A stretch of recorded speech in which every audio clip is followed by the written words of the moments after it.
I didn't have any strong attachment to the Sony PlayStation series growing up, mostly playing games on Nintendo and Sega consoles.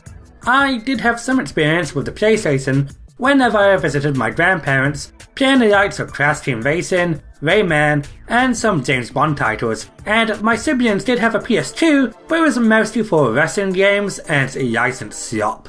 It wasn't until I was in my mid-teens where I started to explore more of Sony's consoles, and that was thanks to two series, Metal Gear Solid being the first with the Twin Snakes on the GameCube, which helped me transition to Sons of Liberty and Snake Eater on the PS2 with its more cinematic approach in storytelling and stealth gameplay, and the topic of today's video, Devil May Cry. These two series adjusted my taste slightly, as before I was mostly into cartoony platformers and arcade style games, though there were exceptions. These two introduced me to more games designed for a more older crowd in mind, even showing stuff like blood, nudity, and firearms. While MGS had a more mature way of talking about heavy subject matters, Devil May Cry caught my attention with the third game, watching an old friend playing it at his house and seeing how stylish the main character was and the cool stuff he can do, that I had to borrow the game from them, and the rest is history. It was a gateway not just to more mature titles, but also to hack and slash games. Out of all the hack and slash games I've played, the Devil May Cry series is one I still cherish the most, and with the poll I did back in 2023, I thought it'd be a good idea to do a whole retrospective of the franchise, starting with...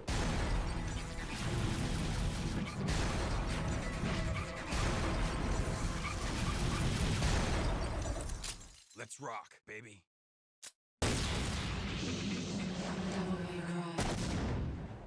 While there have been hack and slash games prior, the first Devil May Cry pioneered, or at least popularised the genre, being an influence of sorts for plenty of 6th generation games. There were two games that moulded what the first game became, the first being Omnimusa, as during the making of that game, the developers founded a Gits, where the main character could juggle enemies in the air, which inspired how the main hero of DMC Dante would fight his enemies. Seeing these Gitses and involving them into a feature is something I call a happy accident.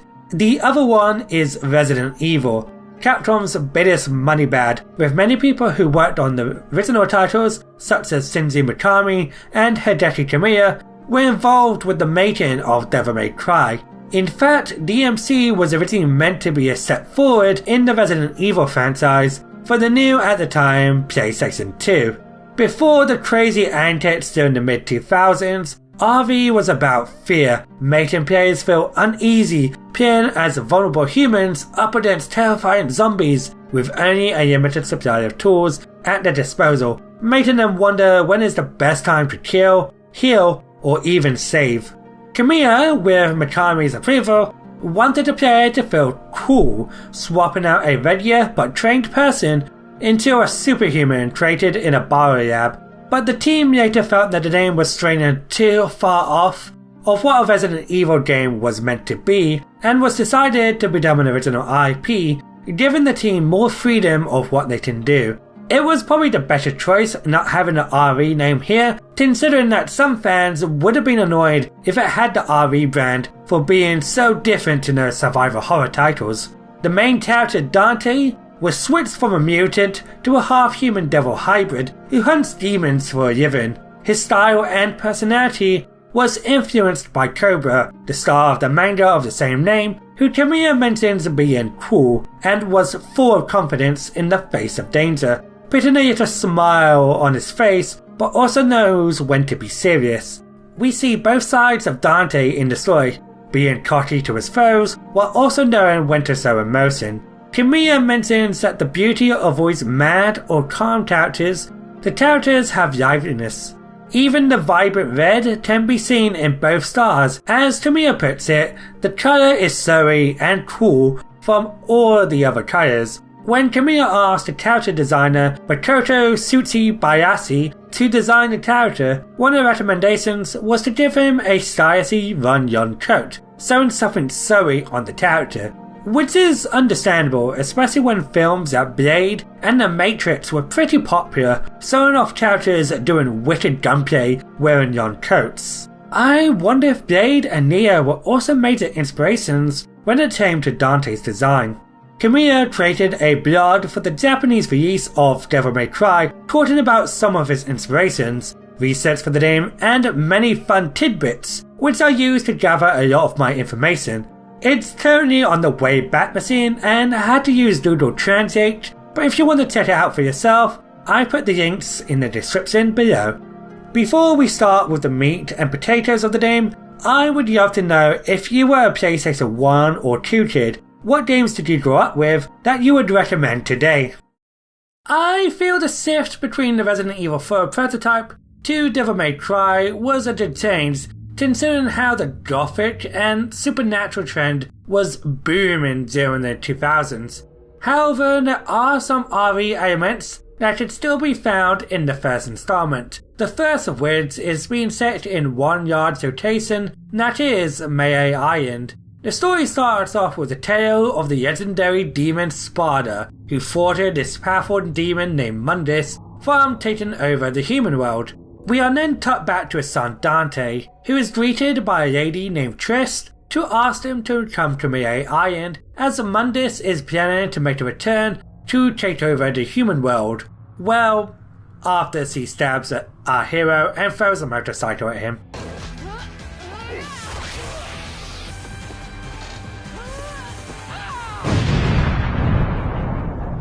Dante agrees, as it was Mundus who killed his mother and brother when he was a child, so this is more of a revenge quest. And so they head off to the island, and then it's pretty much tucked to the gameplay throughout most of the campaign. It's a straightforward action flick that at this point has enough lore and backstory that could be used in future sequels, but isn't the central point of the game. Like any good action story, it's mostly about the charisma and actions that the hero performs, which Dante does in spades. He's a wisecracking protagonist who loves to taunt his enemies, especially in the face of danger, saying while you are in a gothic castle, and this is just a fun romp. While the performance by Drew Coombs is decent, the script for this game is incredibly cheesy from the word go. One moment you see him trash talking to bosses, and then during the later part of the game he suddenly becomes a philosopher, which made me chuckle, but probably not the way the writers intended. Triss is pretty much the same when it comes to the levels of corny, and unfortunately, despite the cool design, she really doesn't do much for me, mostly being there to display more of our protagonist's human side. They try to do a redemption arc with her by starting off as a bad guy and then switching sides, but it doesn't land, as Dante only spares her during the end because she gets like his mum. The whole thing with devils having feelings works better in future games. The main villain, Mundus, is a decent straightforward baddie who's mostly mentioned by name and is mostly seen with red glowing eyes, showing his mysterious and foreboding presence. The only time we see him interact prior to the final fight is when you defeat one of the bosses, where he kills them off with ease without actually being there, showing that he is a major threat. Speaking of the bosses, while there aren't many, they are fun and tough. You fight them multiple times throughout the game, which is something I usually criticize, especially with Capcom's library. But each refight offers something new to the table, whether that be a new move kit with the Neo Andrea fights, or the arenas where you fight them like the Griffin fights. The only fights I didn't personally like are the battles against Nightmare, a giant blob that can impale you, fire laser beams, and can suck you into fighting previous bosses and enemies. The worst thing about the Nightmare battles are the lock-on system and the camera. Now, for the most of the game, the lock-on is fine, having little to no trouble attacking enemies I want to attack. But for the Nightmare fights, you have to hit these switches in order to reveal its sweet spot. Unfortunately, you have to be kissing the wall in order to hit them, as Dante will instead go after the Nightmare boss, as Dante will usually prioritize the nearest enemy. The camera can also mess you up, as the camera is fixed, just like in classic Resident Evil, which is fine when you are soaking in the gothic atmosphere, but when it comes to combat sections, it can be a pain, especially in rooms where the camera can change on the fly and mess up your controls. It didn't happen a lot, but there were times where enemies would attack off screen thanks to how the camera is displayed and how it changes depending on Dante's position. The camera can also be a hindrance even outside of combat when you are just doing basic platforming, as it can be tough where you can yan, not helping with Dante's poor horizontal jump. There is no dodge button, so evading attacks comes from jumping away, and with how bad Dante's jumping skills are, it can be tough for beginners to dodge incoming attacks. Being an action title, the enjoyment comes from the combat itself, which is easy to understand but tough to master. You start out with a standard sword, for me, and 2 handguns to attack from a distance, and throughout the game you can gain more weapons and skill by spending currency, which can be found by exploring and playing well. While you only start out with the basics, there's still plenty you can do, such as the A and the attack button to perform a yonder combo, as well as holding the control stick backwards to launch enemies into the air. There are multiple weapons you can get, and I love the way it treats most of them as an event. For example, at the beginning where you get the Alistair, the Thunder Sword, it jumps out the painting and stabs Dante in the chest, with Dante slowly rising up from the ground. It's so metal. Your starting weapon, the Force Edge, gets immediately replaced by Alistair, not by the game's hand, but more so in that Alistair is just a better weapon, as it plays similar to the Force Edge, but allows you to use the Devil Trigger, the installment transformation ability that makes you stronger and gradually heals you when you go into the offensive. There's another sword near the end of the game that is stronger and has a better reach, but since it doesn't have Devil Trigger, it's just inferior to Alistair. You do have another weapon that isn't a sword, that being Ifrit, which thankfully does have a Devil Trigger and gives our Devil Hunter new movesets. It doesn't cover much range as the swords, but packs a punch, and unlike the swords, you can charge Ifrit for stronger attacks. I usually swap between the two, having Alistair hit multiple enemies that are around me, and Ifrit for one-on-one. Devil Trigger is your best friend, especially for beginners, and while experts can probably play well without relying on it, I feel in this installment, the Devil Trigger is more of a crutch for newcomers, especially when it comes to boss fights, as it can save you in a pinch. If you aren't using Devil Trigger in a boss fight as a beginner, you are gonna have a rough time. The guns, while having some offensive capabilities, are more used to keep yourself from a safe distance from the enemies and a combo extender ganging enemies in the air. Besides the basic guns Ebony and Ivory, you can get more guns. No, besides the shotgun that is pretty strong, I hardly use the others. The Grenade Launcher is powerful but has a lot of YAD, and the Nightmare Beta uses the Devil Trigger meter to attack, which I would rather use for melee purposes. Unfortunately, if you want to switch guns, you have to go into the pause menu, which halts combat, especially since every time you switch a gun, it will play a short animation. You can swap between 2 melee weapons during battle by pressing on the right stick. However, the animation is so slow, leaving you wide open for attacks. Each weapon has multiple skills that you can learn by spending red orbs. You can use red orbs to spend on health items and items that can increase your max health and Devil Trigger days, so you have a lot of customization. Plus, when playing through the game again, it carries over everything you learned. Do you focus learning on new moves, or do you increase your health and DTE? I try to balance out between the two. I wouldn't recommend spending on health items, as it's meant to be a crutch. Plus, the more you spend on those items, the more expensive they become. Health items are meant to be a last resort, and using them will decrease your score. You don't want to ruin your groove, do you? Each mission is based on how fast you beat them, the number of items you used, the number of orbs you collected, and how stylish you perform during fights. While combos are a major part of the combat, it's not how you get a high ranking, it's how cool you are doing it. Kamiya's main goal for this project was to make the player feel cool, and to feel cool you have to perform a variety of moves, which makes the series stand apart from a good portion of action games. It would just be boring performing the same 1-2 attack now, wouldn't it? The bigger the rank, the more orbs you can get to spend on more moves. I love it too, even from a story perspective, as what Dante can do in the majority of cutscenes is what you can do in-game, making you feel like a badass. One of the things the team added was a dedicated taunt button, which in most games, especially in fighting games, is just so off.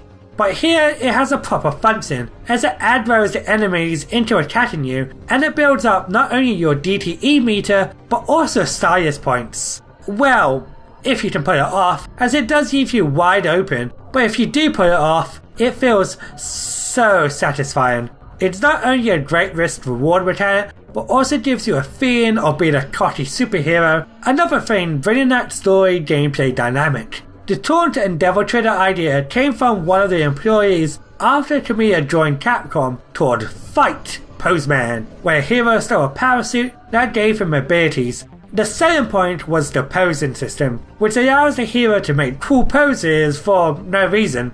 The Fight Poseman concept would eventually be turned into the Beautiful Joe games, where you play as a superhero who can manipulate time and perform various poses. I should probably talk about those games at some point. This game is not easy, as it can mess you up real good with only a couple of hits, causing a lot of damage. I remember dying a lot on my first playthrough, and in these last few playthroughs I died quite a bit, but it's rewarding when you understand the mechanics and the various enemy patterns. Besides the camera, the RE influence comes from the level layout, with the first mission starting out in the main hall with no enemies, similar to the first RE game, getting you soaked in the controls before you jump into any danger. The game is set in one big castle that you will be revisiting a lot of rooms you already entered, picking up key items used for later. No, unlike its predecessor, the puzzles are straightforward. I don't mind visiting older locations, as it does give you an excuse to go back and unlock secret missions and find blue orbs that increase your maximum health. It's a good reward for exploration. The game is pretty short, lasting 4 hours with 23 missions in total. These missions can range from 5 minutes to ones that can go under a minute. I feel with how short and what you can do in some of the missions, they could have either been removed or be merged with another. Still, with how short the missions are, it's easy to jump back in and learn to overcome its difficulty. The underwater missions suck. That changes their perspective from a third person to first, and removing all your abilities in exchange for a needle gun. Thankfully, this is only 2 incredibly short missions, one of them lasting under a minute. While DMC1 laid out the foundations, it still had things to work out.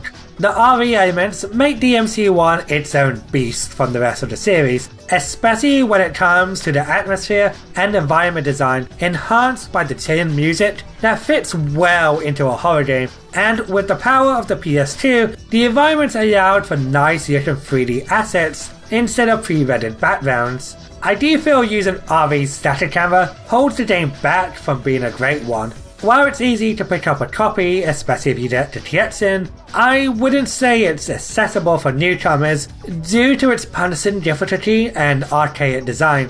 And that is okay. Not every game has to be designed for everyone, and it doesn't make it a bad game. It just means DMC is designed for more hardcore action gamers who have the patience looking for a challenge. I would still recommend this game, especially if you get the Tietzen and if you're already a fan of the series, to see where things started out. But I don't think I'd recommend this game as your first Devil May Cry game, or even your first hack and slash title. DMC1 could walk, so DMC2 can run. Right? They ask you how you are, you just have to say that you're fine when you're not really fine, but you just can't get into it because they would never understand. Until next time.